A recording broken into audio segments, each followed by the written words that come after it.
Hey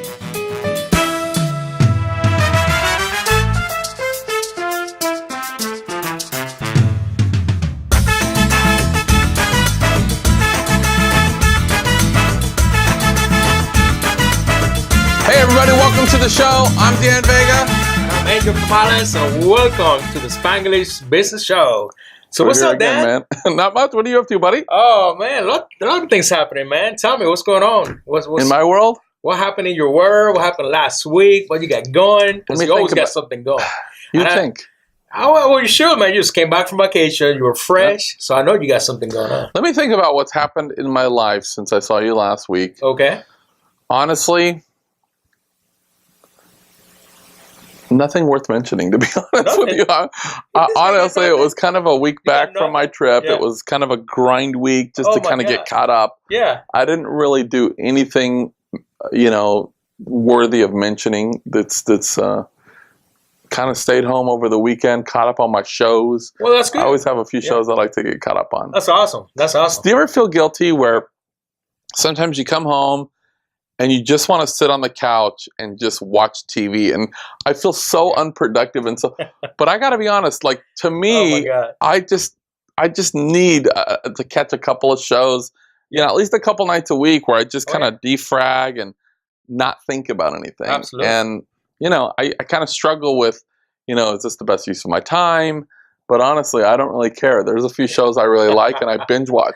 Oh, man. Well, it happens to everybody. Sometimes you work so hard, too, that, even though you go on vacation, you also need that, me time. Yeah. Oh, absolutely. I'm with you with that. Absolutely. So if Gary Vaynerchuk was listening right now, he would say, have a grind during the day, build your business at night. And certainly we've done that with startups, and you got to work.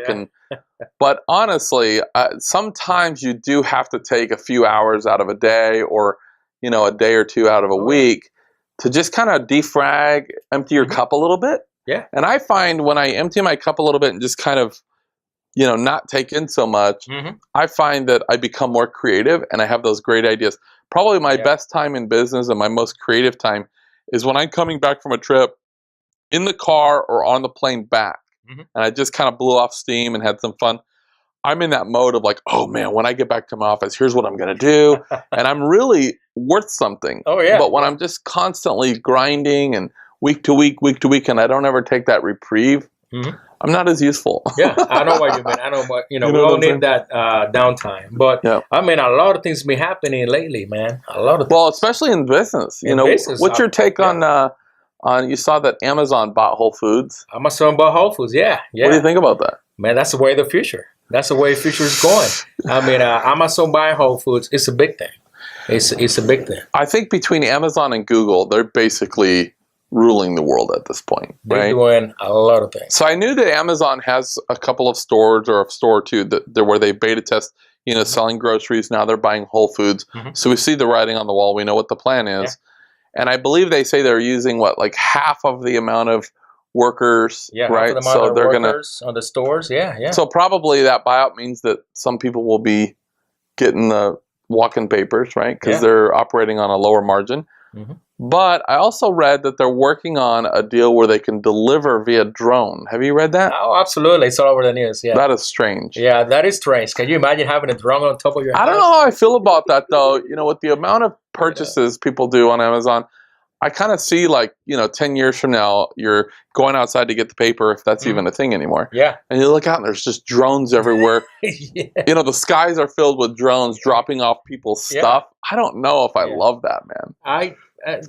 That's too much tech for me. That's a lot of tech for me. It's like the Minority Report, where it seems like it's gonna artificial intelligence is taking over, and it's kind of weird. I expect Will Smith to pop out and start shooting. I don't know, man. It's too much.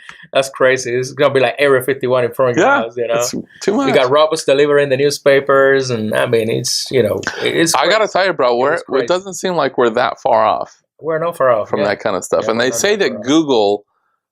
They say verifiably has artificial intelligence. So I don't have the inside Google. I have a really close personal friend that's partners, and that's what the word is. Yeah. Well, Japan and South Korea, that's all they build. Yeah. They build. In fact, they got some lookalike persons robots right now. You can even tell if they're a real person or not. That's strange. Go ahead and Google it. Honestly, I have trouble with a DVD player. Really? And like operating my television. That's like technology-wise. Yeah. That's my. In the future, you do like Alexa, from Amazon. Hey, Alexa, turn on my DVD player. And then you get. Now I could get down with that concept. Xbox got that. My wife would love that if I had some other, hey, do this, and this Alexa chick is doing all that stuff. My wife would love it. You know what I do? I got an Alexa in my house, and I love it. And every morning, Alexa, what's the temperature? The temperature outside, 75 degrees. Can you change her voice and make it give her a French accent? I don't think so yet, but I guarantee you it's a good idea. You can submit to Amazon. They might do it. Hey, you might get a different voice. Yeah. You never know. That'd be awesome. How about if it was your voice, dude? My voice? You have like a Spanglish. Hey, vato, get up! Alexa, dame café. Con leche. Yeah. Con leche? What is the leche? That would be good, dude. Now, when that comes out, you tell me. I'll buy it. Oh, that'd be good, man. That'd be good. All right. Well, there's a lot of other things going on, man. What have you been doing over the weekend? What have you been up to? I was listening to music, and then I just found out that Justin Bieber, Despacito, is like the most streamed song ever right now. What do you think about that? It's a pretty good song. I like it. Honestly, I have a 9-year-old. He's going to be 10 in September.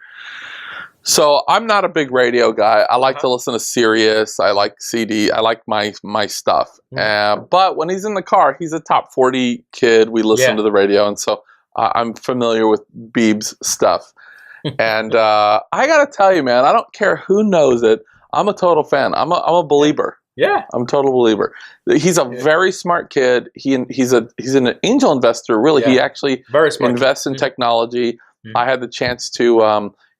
his mom was on our show actually promoting her book, which went New York Times, and he of course wrote the foreword. Just very nice, polite kid. And back when I was talking to him, that he was in trouble, I think, at that time in the media about driving a 4-wheeler with his buddies, and pulled over in the woods and took a leak behind a tree. And there was all this negative media, and his mom was saying, what kid that's 18, 19 years old out in the forest with his buddies doesn't do that? But because you have you're so much in the public eye, then it's different. You come under this other scrutiny. And I think he's not doing anything that most teenagers or young adults get into, but definitely the pressure at that level is something. All eyes on the kid. That's what it is. All the eyes on the kid. And he can solve a Rubik's Cube, all sides. In less than 2 minutes. I mean, the kid is a smart man. I can't do guy. that stuff. Yeah, I take it apart and put those stickers. That's right. Let me get the sticker. Hey, what the red one at? Yeah. I cannot do that. But there's a trick to it. But I don't know the trick. Well, in that song, it was he was, I guess, a couple of weeks back. He was in the concert live, and he, I guess, forgot the words. And was just ad-libbing because he didn't know Spanish as well as whatever when they went in and recorded. But it takes a lot of guts to like, if you ask me right now to go cut a song in, German, or let's even say Spanish, and I'm Latino, I would be terrified. There's no way that I would be able to do that. And I think singing in English, most people forget the words at one time or another. Yeah. So we got to cut the Bieb some slack. I think he's a smart kid. Yeah. I mean, he's got 2.6 billion views. Hey, what are you gonna do? Yeah. He's got a lot. Yeah. But let me tell you something. I'll change the subject a little bit. My mom went on a cruise, a Caribbean cruise, right? Okay. She went over to like 10 different countries, I will say that. And she brought me a gift. It says Baja Mexico. I was just in Baja. Yeah, I know. You were there, man. So I was there. I was in Ensenada 2 weeks ago. And it's an amazing place. So Ensenada, there's a port where they come right in and do the shopping. So that's where she ported. Probably so. Yeah. Nice. So she had a great time. She's like, hey, here's a little hat from our little trip. And she sent me coffee from down, those places. We already drank the coffee. It didn't last like 3 days. So when I was down there a couple of weeks ago, we were offered a lot more than coffee. But it was shocking. There was some pretty seedy little areas. But overall, awesome area. So is your mom like independently wealthy and she cruises the world, or she's retired? She's retired and she wants to travel around. So to make you jealous, she travels all these places and sends you little mementos and says, "Angel, here's where I am now,w," and you're like, "Here's a little cup." Or she do like Messenger, right? "Oh, here I am now. Look at this photo I'm in Spain," and I'm like, "How you got to Spain to Italy in one day?" Yeah, I mean, what's going on in here? But hey, she's retired. She can Good for her. So yeah, paid her dues. There you go. There you go. So that's pretty cool. Yeah. And well, since you have nothing going on, I've been working on a new project. I'm quite boring. Yeah, you are. So while you sit on the couch, I've been doing a lot of drawing, you know. Good for you. I got a new thing going on, man. Lay it on me, baby. You want to? Actually, I got a picture of it. Show me. Okay, let me show you what it is.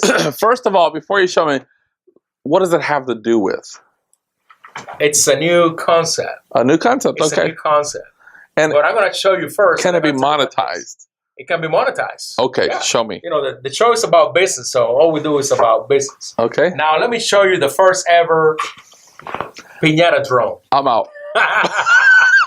It's a piñata drone, man. A piñata drawing? A drone. You know, like a drone. Yeah, man. A piñata drone. You know, go check this out, man. You know, every piñata got a string, right?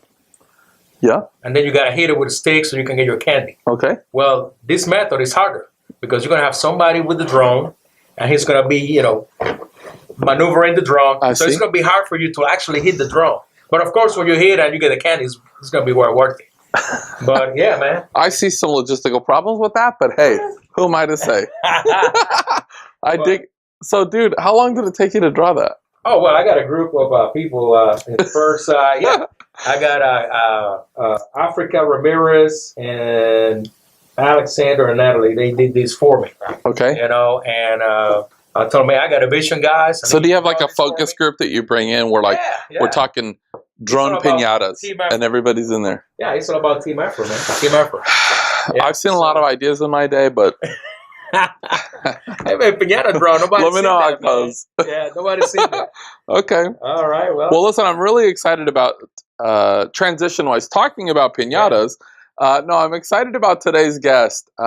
She's actually a very cool lady. I've known her for quite some time. Okay. Very successful entrepreneur, speaker, woman business owner. She does it all. And also actually we worked together a little bit for the current president, Donald Trump. Oh, wow. She was a director at the time. And we met actually through Trump's organization. And I actually at one time became a trainer with one of his companies, and she was the one that flew out and trained me. And very exciting. Very cool gal. And we're talking, she's a multiple business owner, owns several companies, and just a gal that really gets it. So let's see if we can dial her in. I really am excited to talk to her and see what we can glean to help our businesses. All right, let's see. So her number is 555. Okay. No, I'm joking. I'm not going to give out the number. Go ahead and dial. Here. Okay, go ahead. All right, let's see. In fact, let's get some volume up in here. What do you think? All right, let's put her up. Let's call her. Let's see. Please enjoy this Verizon ringtone while your party is reaching. Verizon's trying to reach her. Oh my God. Hello. Hey Maria, how you doing? This is Angel from the Spanglish Business Show here with Dan Vega. Hey Maria, how are you? Hi, doing great. How are you guys? Awesome. First of all, I have to ask, what ringtone is that? Because it was saying that Verizon is trying to reach this party, and then it had some kind of, I don't know what, festival music? What would you call that? It's a ringtone. You can actually buy ringtones in Verizon. So that was a once upon a time thing. So you actually bought that? Yes. Okay. Yes. My daughter's a huge fan of Once Upon a Time, so I put it on. Oh, nice. Okay. She loves the show. All right. Well, Angel was just telling me what a huge Justin Bieber fan he's becoming. So maybe that's something that you could do is buy Despacito. Nice. Despacito ringtone. Done. Yes, you could. You could definitely do that. So, Maria, how have you been, my friend? It's been a little while since we've spoken. Yes, it has. I was actually just bragging on you. I know that you are not only a very accomplished entrepreneur, speaker, We actually have worked together in the past with fellow friends and alliances, which we'll talk about. And you guys actually have several different businesses. But before we get into that, talk a little bit about, where you're from, how you got started in business. Well, actually, going back, we've got to kind of go back to the beginning so that you understand where I'm coming from. I was actually born into entrepreneurship and business building and stuff. My grandfather owned 3 businesses. So, of course, my parents worked for my grandfather. And so I remember being like 3 years old and serving, being a waitress, but I would take water to tables, and people thought I was the cutest thing, and, they would take pictures of me. Back then they were, the Polaroids. Yeah. But anyway, and then at a gas station, I remember being at the age of 7 pumping gas. But the coolest story I think that I've got for you tonight is that I'm from an Indian reservation. So I grew up in Cherokee, North Carolina, and I'm from an Indian reservation. So I used to dress up when I was 9 years old. So this is me being an entrepreneur, right? I used to dress up when I was 9 years old as a chief. And I would sit outside my grandfather's gas station, and people would give me tips for sitting there. It was so cool. So nice. My first adventure into creating my own businesses, which I later did, at the age of 19, opening a dance and theater company. And then later on with my husband at the age of 21, we opened a billboard company. Wow. Now I do public speaking coaching, and I have my own TV show too. Yay. Very exciting. Where do you find the time? I know you have children. How do you find all the time to do all this? Well, I actually homeschool my kids. So believe it or not, homeschooling kids is a lot simpler than sending them to school, I found. I'm so happy you said that. Because I'm on the fence right now about going that route. Well, because what happened was I've done both. My kids were in the public school system up until my daughter was in 4th grade. And what happened was my son is, a couple years behind, so I took him out in 2nd grade. But my daughter was coming home, and she, being in dance classes and stuff, would get home like at 8 at night. And then we would have like 4 hours of homework. So here I have a 4th grader going to bed at 11 and 12, and I'm exhausted from teaching dance, plus, doing everything else I did in the daytime. And I'm like, okay, something's got to change. So I started homeschooling, and it made it so much easier because, number one, there's no homework. Nice. You're like, something has to change, and I'm not changing, so those kids have to change. I love it. Exactly. You got to change, and I'm not changing. So. Yeah, you don't have to drive to we got breakfast, lunch, and dinner in the house. You don't have to go to Pizza Hut or anything like that. Yep. Save some time. Well, and they say that, out of 30 kids in a classroom, the amount of personal attention that they get anyways, isn't it that if you have a quality hour or 2 a week, it's actually comparable or even more than the public school system? Well, yes, I believe so. And, my kids have they've excelled in their studies and stuff. My daughter's, she's going into 9th grade, but she's already on a college level reading, literacy, grammar, writing level already. And my son, who is going into 6th grade, he's already up there at high school too. And what it is just the personal attention that they get. They kind of get to choose their subjects and the interests that they want to, study. And so you kind of work at their speed instead of just pushing them through the system and just hoping they get it. So have you found better success of like an hour a day, 2 hours a day? Or is it just a couple days a week of more time spent? Or what's worked better for you? Well, with my kids, I probably spend maybe a couple hours with them with their homeschool studies because I pretty much give them their assignments and they go on their own. And then they come to me with questions. Gotcha. So it's not like I'm sitting in a classroom, with a bulletin board and going, okay, this is what we're doing. Because everything they need to know, I can look up online. They can watch videos, so they have teachers or they have curriculums that's based like that.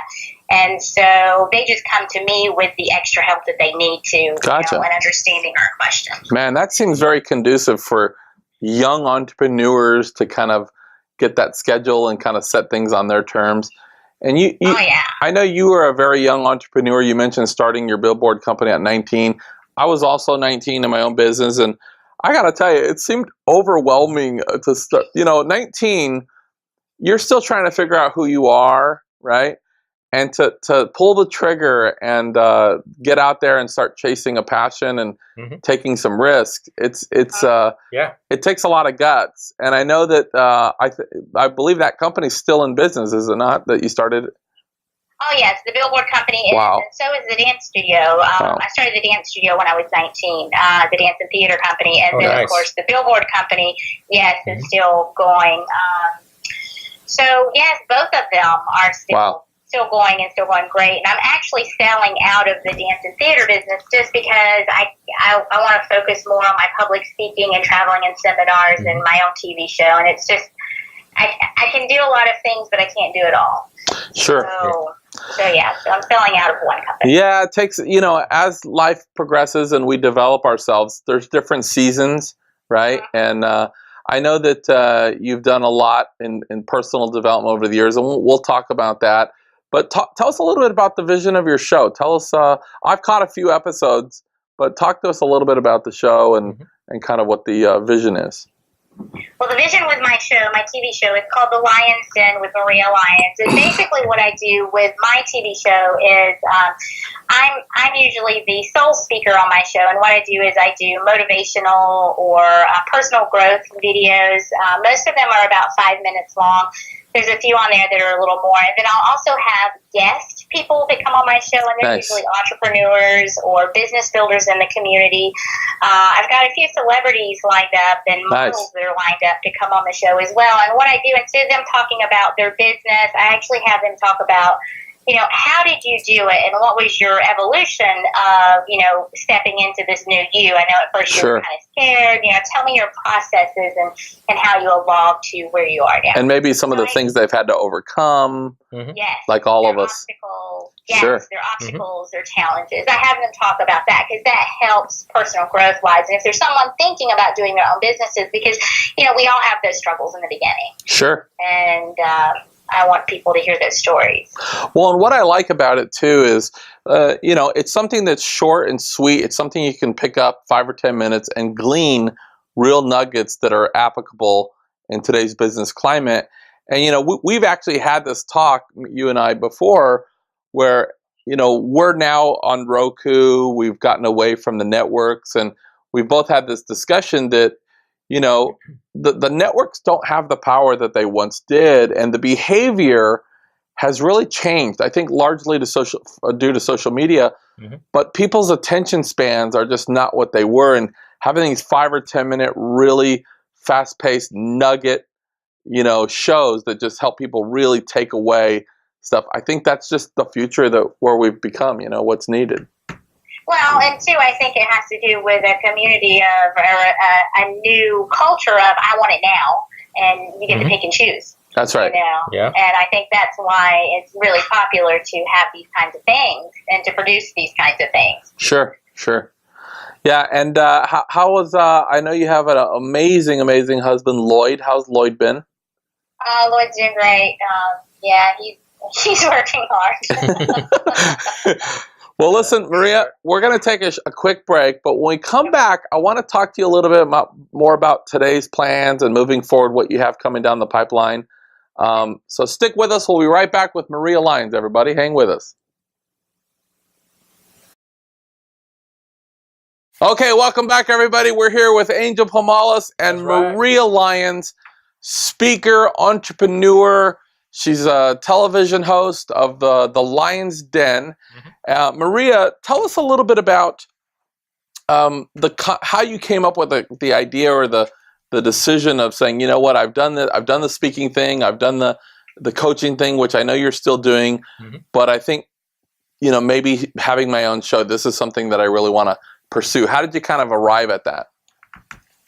Well, with the theater background and stuff, acting is something that I've always wanted to do, and being in front of a camera, I've just always enjoyed doing that. And so what I really wanted to do was to take my knowledge of public speaking and get it to the masses easier without just having to do, radio shows or speaking engagements, because you can only reach so many people that way. Sure. So going through social media, Facebook, YouTube, Instagram, I realized that, creating my own television show, or I guess we should call it a web series, would be a way to get out more of what I do. So therefore, it would fill my seminars a little bit more, and people would get to know me a little bit more on the things that I actually do speak on, which is personal growth. Sure. Now, speaking of personal growth, I know that you have you're a part of John C. Maxwell's program, and you're how do you word that? A certified coach with his program, or? Yes, I'm a keynote speaker, trainer, coach with the John Maxwell team. Yeah, he's an amazing guy. Probably one of the most, or the most successful, author speaker out there. He's one of the guys that can pack the arenas, and I know him and Paul Martinelli and some of those guys. Yeah. And so you do a lot of personal growth coaching. Is your coaching business geared more towards women or men, or just either, or just small business owners? No, I do both. I do women, men, small business owners, people just starting up. I do kind of everybody, anybody who, I have people that aren't even considering starting a business, but they're just, maybe challenged a little bit, or they have some self-image issues, and they just need a little encouraging. So I help them kind of find their passion, their purpose. I help them set goals, and then once I get them to that point, if they're not ready to really start a business, then I start helping them come up with a way to turn their passion into a job or into a way to make money. So that's kind of the way I work with people. I kind of work with a lot of different people. Yeah, I don't personally see myself as like a personal growth coach. I'm more of a business coach, and I do some business coaching. But I do find that in the beginning, when you start coaching people, a lot of the hang-ups, it's personal. It's perception of how they view business, or fear-based, or how they view themselves. Maybe they have a low self-image. And so before you can really start talking about clarity of vision and strategy and how you're going to accomplish certain thresholds in business, those are definite things that we have to address. And I'm sure, I know that your clients have seen amazing success. Now I know you're very established at this point. Are you working with, a lot of clients, or do you like to, time-wise, just keep it to a handful, or? I like to kind of keep it to a handful, mainly because I prefer to work with the seminars and travel and stuff, and work with people on a larger scale. I prefer to do coaching in groups, but then be available more for one-on-ones if they need it. But I prefer to do more group coaching-based stuff and live seminars than to just do one-on-ones, because I'm finding that the one-on-ones take a lot of my time, and I still have a family. Yeah, of course, and multiple businesses. Yeah. Yeah, and I'm with you. I like to have maybe a few coaching clients, because I feel like it helps you keep your finger on the pulse and kind of know what's going on. But other than that, when you take on a large base of personal clients, especially in the personal growth, I do find that sometimes I feel like they're psychotherapists. Have you experienced that? Yes, I do. You're absolutely right. There's sometimes we're covering stuff, I'm like, man, I'm not sure if I'm qualified to go over this. You might want to call. Here's a number, right? So. I've actually stopped sessions before. I'm like, you know what? You need to take that up with a therapist. Yeah, here's a hotline. Bring it back. Yeah, I'm with you on that. Here's a 1-800 for you, buddy. Yeah. Yes. Yeah. Hey, Maria, we know that you experienced a lot of success, and as an entrepreneur. So can you talk to us about some of your struggles early in your career and what you learned from them? Well, one of the things that I learned early on is that,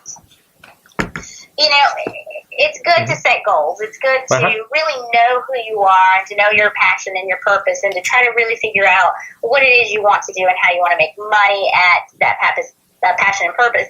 But one of the biggest things that I learned in this industry was you have to be nice. And you have to learn how to communicate well with people.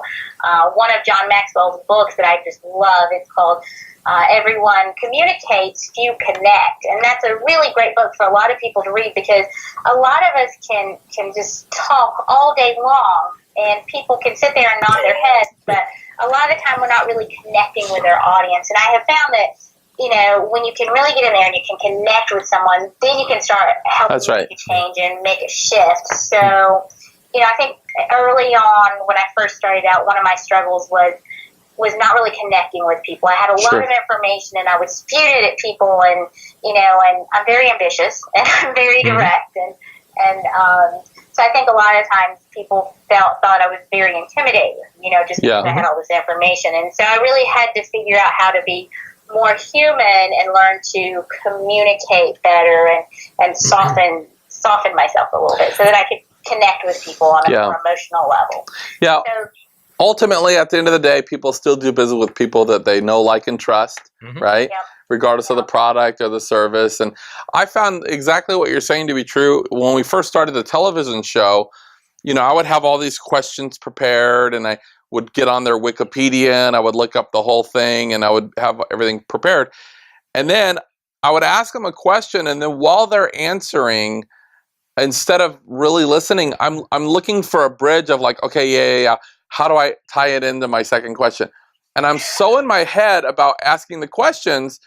And when I would go back and watch those interviews, exactly what you said, I said, man, I'm really not connecting with these people, and I'm making it about me. It's really their moment, right? Yeah. And what I learned was, instead of being so much geared on the questions, is just to be very well prepared, have my questions, but then really take it where they want to take it. And what I found out is, I still usually get 75–80% of the questions in, but it's much more of a, you know, it's a better interview, and it's much better for them, and they have a much greater experience when you really connect. I haven't read that book from John Maxwell. I'm gonna have to pick that up. Yes, it's a great one. You're gonna love that one. So Angel just served me some kind of a what is this? It's called STM, Strawberry Tequila Martini. A strawberry tequila martini. Oh yeah, it's our own invention.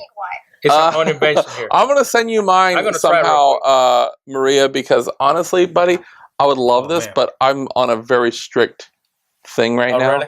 I gotta get back in the. I've been lazy. So I'm gonna do double shot of that. Do double, and I will. I will box this up and send it to Maria after. We'll send one to Maria after the show. FedEx. She's gonna love it. And just remember that STM, we started here in the Spanish English Business Show.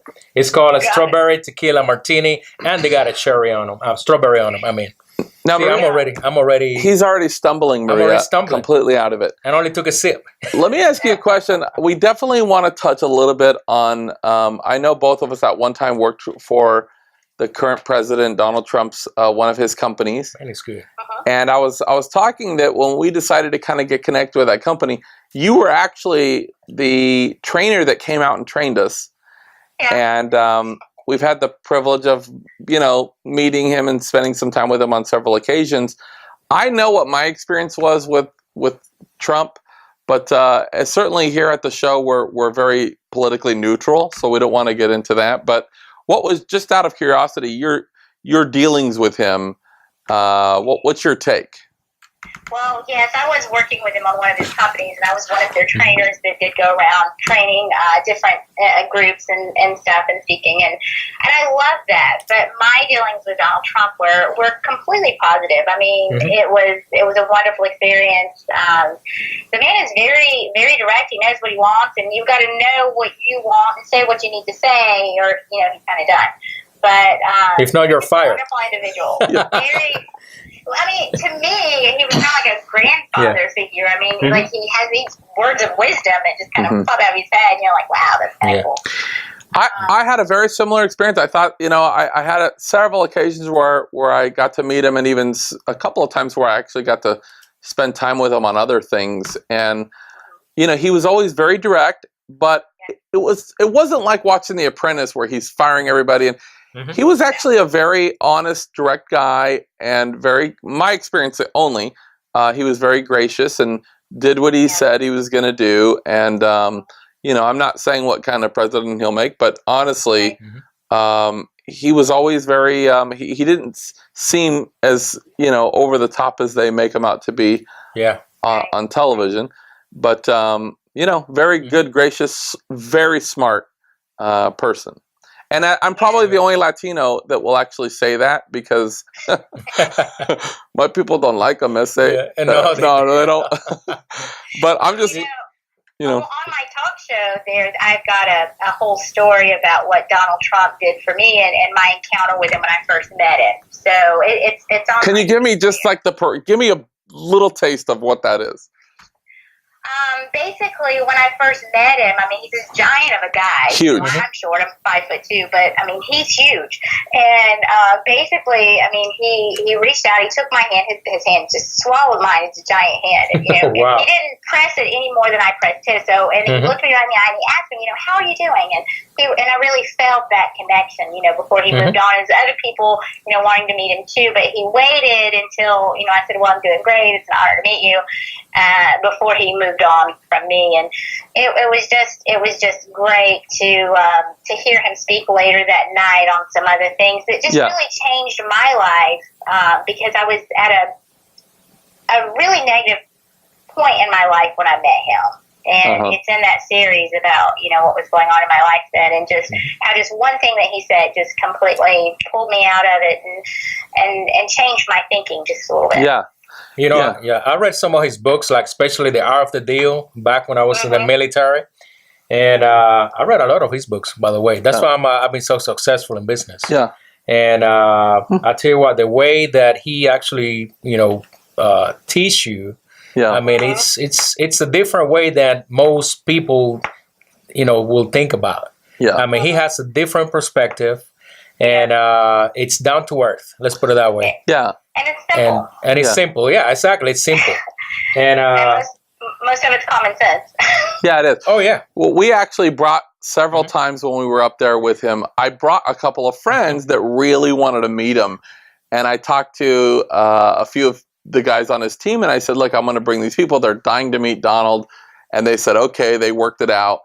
And one of them particularly was like, I am not a Trump fan. I don't like him. He seems like a jerk, and he's pompous. And they had a very negative perception of him. And I just said, that's not my experience, but just come with me. We're going to hang out a little bit. And he got up and he spoke. And honestly, within 20 minutes, my friend leans over and was like, okay, he's very different than I thought. And he actually became a very big Trump fan and started buying his books. And he won him over, because I think that behind the scenes, he is a different, it's a different thing than what sometimes gets projected in the media. Right. For Absolutely. Sure. Totally agree. And, my experience with him, with entrepreneurship and just business building and stuff, he's very for women and women in businesses and goals. So. Yeah. Which is contrary to the general consensus. Now, a lot of the lessons and the things that you kind of gleaned from those Trump years, do you find now very applicable in your businesses today? Oh, yes. Yes, definitely. You're always growing and evolving, and you always take a little bit of the things you learned with you. And, through those years, I think it taught me, how to be humble and how to really work with large groups of people. And that's really what I learned, and learned that passion, and just really became, passionate about, speaking for groups of people through those years. I'm excited to just be your friend, because it's like your mentors are like Donald Trump and John C. Maxwell. And it's like, wow, I know her. Yeah. She only goes to the big name. Nobody else. It's like, names. What about this? Nah, it's like, But that's really amazing. And let me ask you a question. So I have to be honest with you. The first time I saw you, I met you in Lloyd. I don't remember if it was in New York or Las Vegas. Do you recall? Might have been Las Vegas. It was Las Vegas. Okay, Las Vegas. And so we came in, and I had some friends with me, if you remember. Yeah. And then I just see this chick that looks like Marilyn Monroe, exactly. And I'm like, who is this? And she's talking to me about Donald Trump's company. And I'm like, what is this? Oh, wow. So when we met, and even now, you don't look Hispanic. So I know, how does that come about? Because I know that you're Indian, and I presume the Spaniards, they basically went everywhere and conquered anybody. But do you know if there's a percentage of Latino there or not? Or Yeah, I'm sure there's some Spanish in my, in my history there somewhere. I mean, I love Mexican food. Hey. All my friends are muy bueno. Muy bueno. Nice. Yeah. That qualifies because I don't think I can go a meal without beans and rice. I will eat beans and rice every meal. Oh, no, carne asada, man. That's carne asada. Oh, man, I love carne asada. What about menudo? Tacos. Menudo. I actually will eat menudo. I have a really good friend. Her name's Margarita, and she owns a Mexican restaurant here. And she serves the not so real Mexican food to the other people. And now when I come, she's like, "Oh, Maria, don't order off the menu. I got something for you." And one day she brought me menudo. Oh my Lord! Oh. And once I ate it, and then she told me what was in it. So now you know where we're going next for menudo. Look, you eat menudo and you have a friend named Margarita. You're qualified, Maria. Yeah. That's all I needed to hear. Yeah. I love menudo. Yeah. Menudo, Margarita, and Maria. Oh yeah. We're done. We're done. Yes. We're done. Let me ask you this. Most of us really started out in the business as fans of somebody else's work. Mm-hmm. You mentioned your experience with working with Trump and also John C. Maxwell. But what other inspirations have you kind of gotten onto that has helped you and developed you over your journey? Well, there's a lot of ways I can go with that question. A lot of ways that I could answer that. But I'm going to just throw it out there, and it was Gloria Estefan. Gloria Estefan was a huge inspiration to me, and I've been listening to her since probably I was 7 years old. And really? When she had her bus wreck, I was in school. I must have been in 4th grade, and I got home, and my mom told me about it. And I remember just crying. I mean, I was like in tears because, I was like, oh my God, is she going to be okay? My mom she hurt her back or something, is that right? Broke her back. Yeah, I remember that.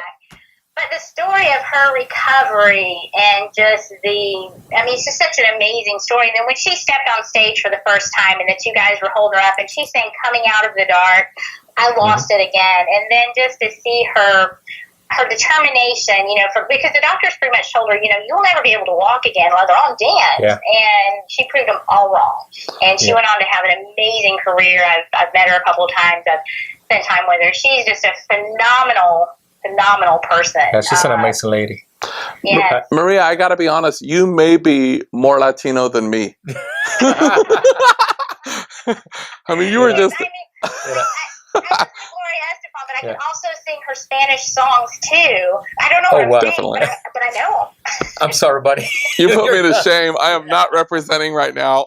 I like Gloria Estefan. Back when I was a kid too, she started with a group called Miami Sound Machine. Yes, that's when I listened to them. Yeah, with her husband. Yeah, with her husband. Yeah, and they used to sing in Puerto Rico, and they used to sing in the shows where it was like the 12 o'clock shows, midday. And, I used to be with my grandmother, in the house. Oh, wow. And my grandmother was, we got to put, today's going to be Gloria Estefan with Miami Sound Machine. It's going to be good. And we were always, And then the start, they got all the music and the Caribbean flavor on it. I mean, it was just amazing. I love her too. Do you think that was one of the decisions of also kind of getting into dance? I think Gloria Estefan had a big part of that. My thing with getting into dance, that goes to Paula Abdul. Oh wow! Uh-oh. Okay. Yeah, so there's a story there too. Well, we're gonna have to get on your show. I've caught several episodes, but I'm gonna have to go back and watch all of them because apparently there is some amazing stories. Very interesting. Now, you've mentioned several very good mentors in your life. How important, and I think I know the answer to this, do you feel like finding a good mentor is? It's extremely important. Every single one of my successes that I've ever done, if it was dance or theater or the Billboard Company or public speaking and film and just with my TV show, I've had wonderful mentors, and I still do. I mean, I still do in all of those areas. Whatever you're doing, you've got to have a mentor. And one of the things I like to say in this thing is to stay, and I tell people this when I'm coaching them, is to stay green and growing, because when you ripen, you rot. Mm-hmm. And the best way to stay green and growing is to make sure you have mentors and then find more mentors. And you've got to stay passionate about what you're doing. Yeah, and I just feel like that they save you so much time in the game, but we might take a certain route in our career that's going to take us years off track, and they can help you navigate all the pitfalls and all that stuff and save so much time in our journeys to get where we're trying to get to, you know? Yes, and you've got to listen to them, you know, because if you don't, you find out the hard way, you know, and they're like, I kind of told you that. Yeah, that's right. I've been told that many times. Absolutely. Hey, Maria, I was looking at one of your videos, talk about negative and positive thinking. And I believe it's on YouTube. Yeah. And can you tell us a little bit more about it? I need it. Because my friend here, Dan, needs it. Here's the thing about positive and negative thinking is that it really affects your whole life. I mean, for instance, let's say, you know, you roll out of bed and it's a Monday. And, you know, everybody, for some reason, you know, they think Mondays are bad, but Mondays are really good. But, you know, you kind of have this idea of, you know, Mondays are terrible. So you roll out of bed, you stump your toe right out of, you know, getting out of bed. And so now all of a sudden your day is off to a bad start. So the next thing you know, you've got toothpaste on your shirt. So you see what I'm saying? So now all of a sudden the negativity just kind of keeps downwardly spiraling, and it really can continue to just ruin your day. But when you're thinking positive and you're in a positive mindset and you're really passionate about your life and where you're going and the things that you're doing, then everything changes. I mean, look at Monday as a start to a new week, the new people you're going to meet, the new adventures you're going to go on. And when you get out of bed, spring out of bed. You know, you won't stump your toe and you won't get toothpaste on you. But if you do, that's okay because you've got another shirt in the closet. Yeah, sure. You know? So it's kind of a mindset, you know. I know what we've done with our kids, you know, instead of telling them what not to do, like let's say the kids are running down the hall and I say, you know what, no, don't run down the hall, stop running. You know, instead of saying, no, don't, we'll say, walk, please. Yeah, sure. Walk, please. Yeah, sure. So we're rephrasing negative into positive and reinforcing those values. I mean, we all have bad days. Don't get me wrong.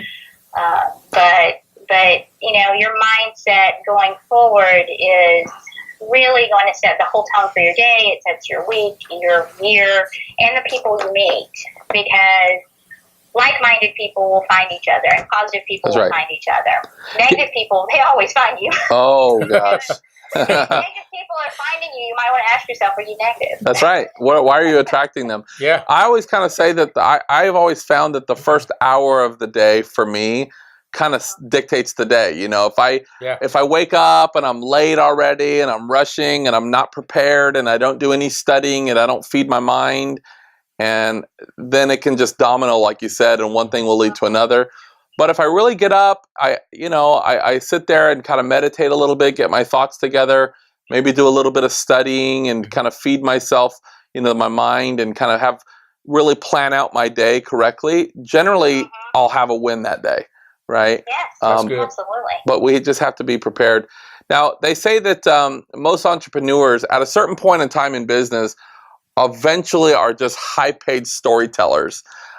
Give us one great story over your career and maybe what you've learned from it, and if you still use that story in your teaching.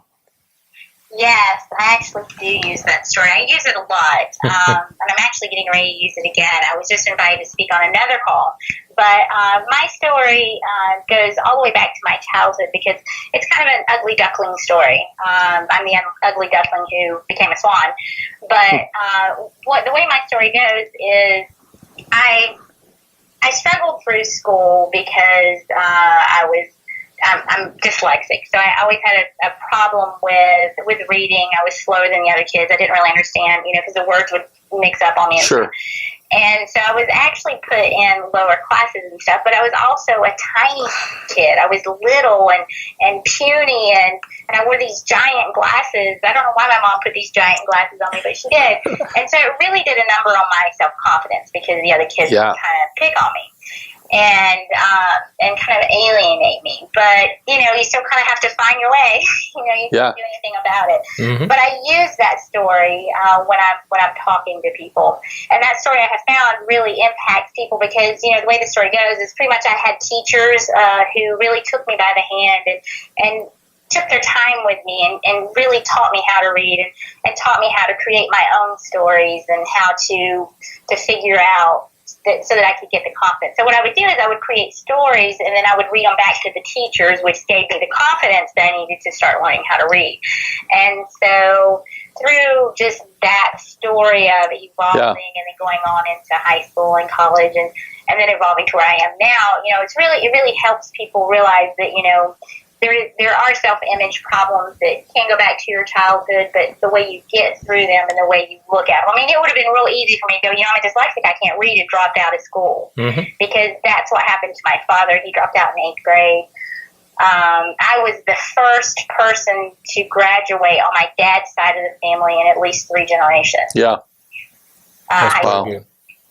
Yeah, anybody, I guess what you're saying is can change their stripes, right? Yes. You were reminding me your story of like when we talked to Justin Bieber's mom, Patty.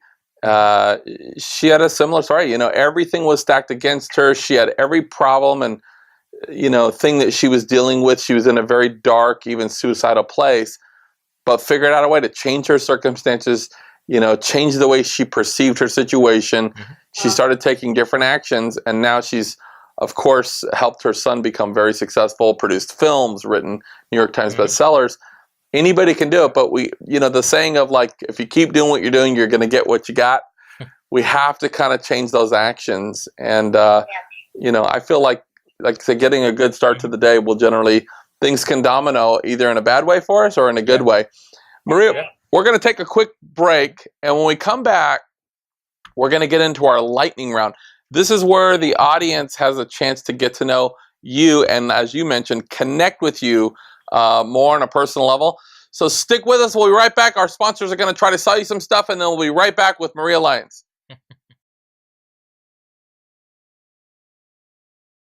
Welcome back, everybody. Welcome back. Thank you so much for sticking with us. This is Angel Pomales, and we've been talking with Maria Lyons. Her career, I got to tell you, I just feel like when talking to her, it makes me feel like, gosh, I need to get on the ball and do more. She has got so many things happening, and she's not just one of these people that's got a lot happening. It's not just about being busy. It's about being productive. And, companies that she started in her, 19 years old, early 20s, they're still in business. She's doing a lot right. That's amazing. Yeah. And I want to get to the lightning round. All right. Now, Maria, this is where we have the audience can connect with you more on a personal level. That's right, Maria. And this is serious right here. This is serious. So we're going to ask you some questions, about 3 minutes, and Angel's going to fire away. And I hope you're ready. Okay. It's going to go pretty fast right here. Okay, here we go. Oh, hold on. Let me sip a little bit of my oh my gosh, new strawberry tequila martini. Okay. Okay, I feel good now. Okay, go ahead. All right, Maria. If you were in the business you are in now, what career path would you pursue? Oh, I would go to Hollywood and then a movie star. Nice. I totally see that. Yeah. She didn't even. There was. Yeah. If you notice, there was zero hesitation there. It was just like Hollywood movie star done. Hollywood done. Okay. All right. Okay. Second one. Is there a field or job that you could never see yourself in? Oh yeah, plumbing. I have a friend who told me horror stories. No. Plumbing. No plumbing. No plumbing. Like Mario. No plumbing. I'm with you on that. I am. It seems like having like a. I've done a little bit of plumbing, nothing serious, just for my own. And it seems like as soon as I say, "Baby, I'm going to go fix the sink," I lean over and my butt's showing. It's like almost a prerequisite that you have to have plumber's crack to even do plumbing. Plumber's crack. That's but I'm with you on that, Maria. Not fantastic. They used to have a show called Dirty Jobs. Dirty Jobs. You remember that? I can't do that stuff. The stuff he was doing was crazy. I have a gag reflex that's very sensitive, and I can't do that. I wouldn't be able to handle it. Okay. Yeah. All right, Maria, number 3 here. What music do you listen to when you are trying to get into that zone? Yeah, getting in the zone. Yeah. Gwen Stefani's Hollerback Girl. Oh my gosh. Hollerback Girl. Nice. What about Parabdu? You say you like Parabdu. I love Hollerback too, but Gwen Stefani's Hollerback Girl. I'm a Gwen girl. Nice. You know, my daughter used to sing that a lot. She loves it. So do you watch The Voice since Gwen's been on and Gwen's been on? No, because Gwen doesn't sing, so no. Okay. I've met Gwen and I've been to her concert. I'm always in the front. So. Wow. She's an amazing woman. I'm going to have to hang out with Maria. So I can go to the front, you know. Angel's literally ditching me. He's like, I want to be partners with Maria. You're boring, Dan. I want to hang out with Maria. Maria. If you like Bruno Mars, let me know so I can go with you. Okay, Okay. I do. Awesome. See, I'm going to be in the front. Okay. All right. Okay, next. What is your favorite guilty pleasure? Dry rub wings and beer. Oh, wow. Okay. I like wings. Dry rub wings. Okay. Wings. Dry rub wings and beer. Dry rub wings. Yeah. Dry rub. Like dry rub ribs. It's like the dry rub wings. Like, I can't stand the sloppy, slimy wings. I hate those. They have to be dry rub. Yeah, very vinegar. I'm with you on that. Yeah. Oh, that's good. Yeah. I'm down with that. Good. So, next one. Who is your celebrity crush? Okay, we're going male or female? Just let her rip, because now you have my interest. Yeah. Okay, well, I like Billy Burke from Revolution, and I think he's on Zoo now. And then, I guess female, I don't know, there's several. One being Gwen Stefani. Oh, yeah. Billy Burke, I don't know his work. I'm going to have to research him. Can you tell us a little bit about him? Billy Burke. Yeah. Billy Burke. Go watch Revolution. Revolution. Got it. Is it on Netflix? Yes, it's on Netflix. Oh, that's it. I'm looking for a new show right now. I've just been finishing mine.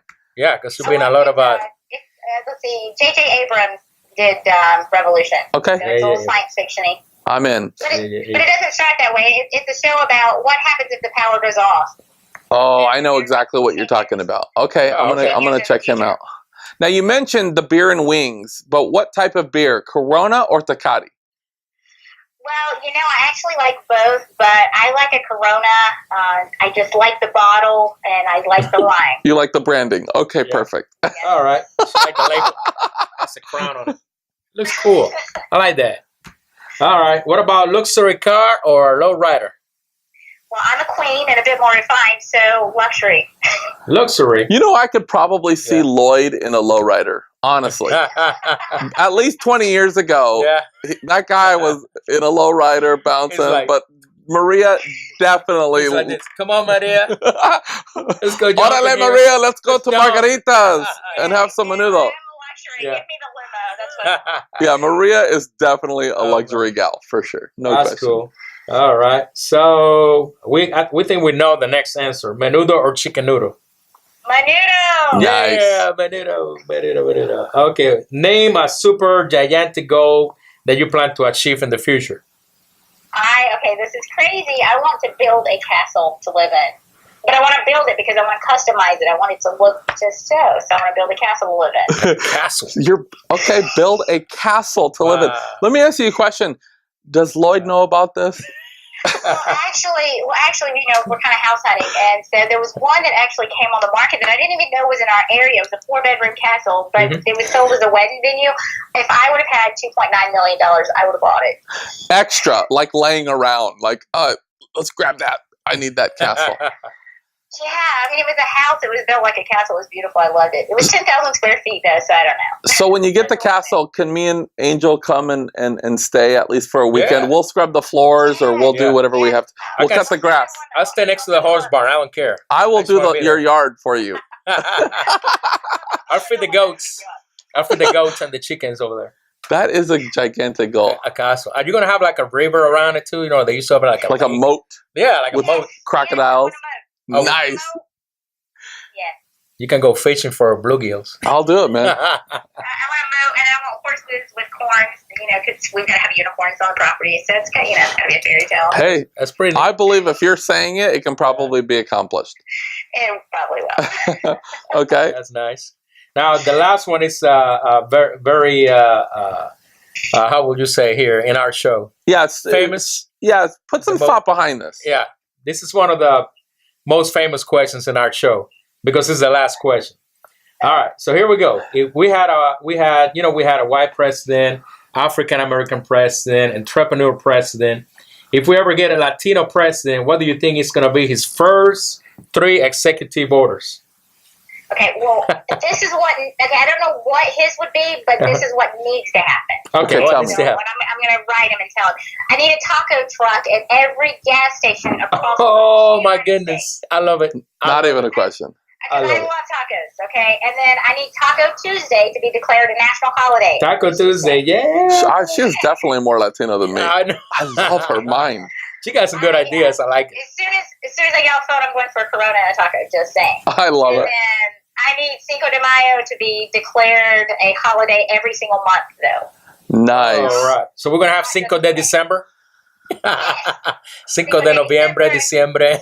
December. Yes. Wow. I like that idea. Can you actually follow through with that and maybe start a petition and maybe write in and try to get that done for us? Because I believe you could do it. They would listen to you. Mm-hmm. Yeah, I could do it. We'll get that done. So, Maria, let me ask you a question. Obviously, you've had an immense career running multiple businesses as well as speaking, coaching. How do we get more information for the coaching business? We want more information. Where do we go? Mm-hmm. You can go to my website, marialyonsnow.com. All right. And in terms of the show, how do we catch these episodes? Is that the same place or do we go to a different place? There's a few on there. I need to get them all on there. But the best place to catch all of the shows is actually to go to my Facebook, which is The Lyons Den Show with Maria Lyons. The Lyons Den Show with Maria Lyons. Yes. So if you go to Facebook and you just do a search for The Lyons Den Show with Maria Lyons, and my name is spelled Lyons, my show will pop up, and every single episode I've ever done is there. I love it. On Facebook. And all the great stories, you don't edit them, you leave them in. Yes, no, I do not edit them. I leave them in. You're gonna see my request. You're gonna see my request tonight, Maria. Okay, perfect. Awesome. So, Maria, let me ask you this. So for our viewers that are watching the show right now, and you've inspired them, and they're thinking, if she could do it, I could do it, and they're thinking about maybe quitting the job and pulling the trigger, or maybe just changing some things in their lives and getting in the pool and kind of pursuing their passion and maybe starting a business for the first time. Any parting words or words of wisdom that you can impart to our viewers? The biggest thing that I would say is to really sit down with a pen and a piece of paper and find out what it is that you're good at. I mean, ask questions of your friends and family and ask them, what is it that I'm good at? And they'll tell you, they'll be honest with you. And chances are there's a field that you could go into that you're really good at. I know when I sit down with a pen and piece of paper when I was thinking about doing a career change, and people were like, you do public speaking, you talk all the time, and you inspire people, and you've helped me do this, and you've helped me do that. And so I was like, okay. And so that's why I changed career paths and started doing what I'm doing now. And it's been very rewarding for me because now I feel like I'm more on purpose. So my thing is sit down with a pen and paper, spend some time with yourself, ask questions, and really figure out how you can turn your passion and your purpose into money making. And then find the mentors that's going to help take you there. Very important. I love that. Sometimes you have to go up to other people and say, what do you see? You know me well. What do you see me doing? Because they're objective. And a lot of times we're listening to unqualified advice where somebody's trying to steer, especially when we're young, trying to steer us in this career path or that career path. And we might be saying, okay, maybe I should do that. And by getting enough people involved and saying, look, what do you think? And they're going to say, nah, man, you need to be an actor in Hollywood. And if you're a person like Maria Lyons, when you sit down with that piece of paper and you say, what am I good at? You have a long list of things that you're able to do. So hopefully they have the same experience. But Maria, we appreciate you being on today. We've really gleaned a lot from what you've done. You have an immense career, and I know that you'll continue to move forward and make an impact on so many. We would love if you would come back on the show sometime and bless us with your presence. Would you come back? Absolutely, anytime. Awesome. I appreciate you guys having me on the show tonight. And we'll have a drink for you too, a special drink for you. Yes. Perfect. Now, Maria, one thing, I know that we're supposed to connect here in about a month. We're going to be doing a seminar together in Atlanta. Yes, in Atlanta. Yep. And so maybe we'll invite Angel to come. I'm on the fence, but we'll see if we can maybe get him there. Oh, it'd be great to meet you. That's awesome. And bring your friend Gwen, and we'll see what... and maybe after that, we can go to a concert so we can get front stage pass. That's right. Okay. Yeah, I've got a few other friends I can bring. We know Maria now. We know Maria, so we're going to get hooked up now. Well, thank you so much, Maria, for everything that you do. Give our best to Lloyd. I know he's been there as your partner, side by side, helping you accomplish everything that you've done. And we definitely appreciate you being on the show. Angel, as always, man, it was a pleasure. Thank you so much for checking out the Spanglish Business Show. Thank you, and we will see you next time. Goodbye, everybody. See you next time. Adios. Bye.